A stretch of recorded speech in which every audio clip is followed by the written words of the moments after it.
ৰাজ্যৰ অন্যান্য প্ৰান্তৰ সমান্তৰালকৈ বাক্সা জিলাৰ জালাহতো বৃহত্তৰ জিলা অঞ্চল ভিত্তিত মানৱদৰ্শী সংগীত শিল্পী জুবিন গাৰ্গলৈ আদ্যশ্ৰাদ্ধ উপলক্ষে আয়োজন কৰা হয় শ্ৰদ্ধাঞ্জলি অনুষ্ঠানৰ। বাক্সা জিলাৰ জালা আঞ্চলিক শ্ৰী শ্ৰী লক্ষ্মী পূজা প্ৰাংগণত অনুষ্ঠিত কৰা হয় এই বিশেষ অনুষ্ঠানৰ আয়তীৰ নাম প্ৰসংগৰ 52 গুছি বন্তি প্ৰজ্বলন কৰি সৰ্বধৰ্ম প্ৰাৰ্থনা কৰা হয় আজি বিয়লিৰ এই অনুষ্ঠানত। সমূহীয়াকৈ মায়াবিনী শীৰ্ষক সংগীত পৰিৱেশন কৰে শ জুবিন অনুৰাগীয়ে। বিনা স্বাৰ্থত জুবিন গাৰ্গই ন্যায় বিচাৰে জালা অঞ্চলৰ শ ৰাইজ তথা জুবিন অনুৰাগীয়ে। কনকলতা কুশল কোঁৱৰৰ যুঁজ দি হলেও জুবিন গাৰ্গই ন্যায় বিচাৰিব অসমৰ ৰাইজে বুলি মন্তব্য কৰে এগৰাকী জুবিন অনুৰাগীয়ে।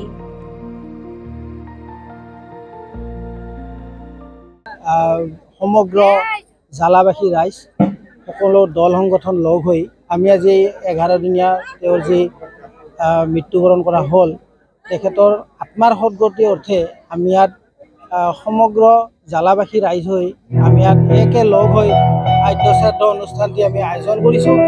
আৰু এই আদ্যশ্ৰাদ্ধৰ লগত সংগতি ৰাখি আমি ৰাতিপুৱাৰ পৰাই কিছু কাৰ্যসূচী ৰাখিছিলোঁ, যেনে আমি ৰাতিপুৱাই আমি নাম প্ৰসংগ এখন শৰাই আগবঢ়াই আমি সুন্দৰকৈ তেখেতৰ আত্মাৰ সদ্গতি কামনা কৰিলোঁ।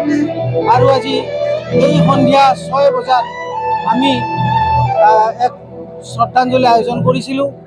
আৰু এই শ্ৰদ্ধাঞ্জলি অনুষ্ঠানত আমাৰ ইয়াৰ যিমান অনুৰাগী আছে ইয়াৰ আমঠু আমাৰ সকলোৱে প্ৰাণৰ জুবিন গাৰ্গ দেৱ তেখেতৰ যি শ্ৰদ্ধা সকলো ৰাইজৰ আছে আমি ইয়াত উপস্থিত থাকি বা সমগ্ৰ ৰাইজৰ যি ইয়াত উপস্থিতি দেখি আমি হতম্ব হৈ গৈছোঁ। তেওঁৰ এই অনুৰাগীসকলৰ যি এটা ইচ্ছা আজি আমি জালাবাসী ৰাইজ হিচাপে একো কৰিব নোৱাৰিলেও তেওঁৰ এই আত্মাৰ সদ্গতি কামনা কৰি এটা আদ্যশ্ৰাদ্ধ বা শ্ৰদ্ধাঞ্জলি অনুষ্ঠান আমি ইয়াত আয়োজন কৰিছোঁ। আৰু ইয়াত আমি একেবাৰে মৰ্মাহত হৈছোঁ যদিও আমি এটাই সুখী আমাক সকলো ৰাইজে ইয়াত ছাপোৰ্ট দিছে, সুন্দৰকৈ এটা প্ৰগ্ৰেম আমি ইয়াত অনুষ্ঠিত কৰিবলৈ পাৰিছোঁ, এইবাবে আমি অত্যন্ত সুখী। আমি জুবিনদাৰ ন্যায়টো কোনো স্বাৰ্থ নৰখাকৈ পাবই লাগিব। আৰু আমি জালাবাসী সমগ্ৰ জালাবাসী ৰাইজে আমি এই পক্ষে দাবী কৰিছোঁ অলৰেডি, আৰু আমি দাবী কৰিয়ে যাম। কাৰণ তেওঁৰ ন্যায় নাপালে আমি হয়তো আমাৰ আত্মা বা আমাৰ সমগ্ৰ ৰাজ্য অসমৰ সকলোৱে শান্তি নাপাব। গতিকে তেওঁৰ ন্যায়টো আমাক লাগিবই। শ্ৰদ্ধাঞ্জলি জনাইছোঁ গোটেই ৰাইজে, জালা ৰাইজে। গতিকে মই বিশেষ ক'ব নাজানো, কিন্তু এইখিনিয়ে ক'ব জানো যে এতিয়াও অসমত মূলা গাভৰু, কনকলতা, কুশল কোঁৱৰ এইবিলাক আছে।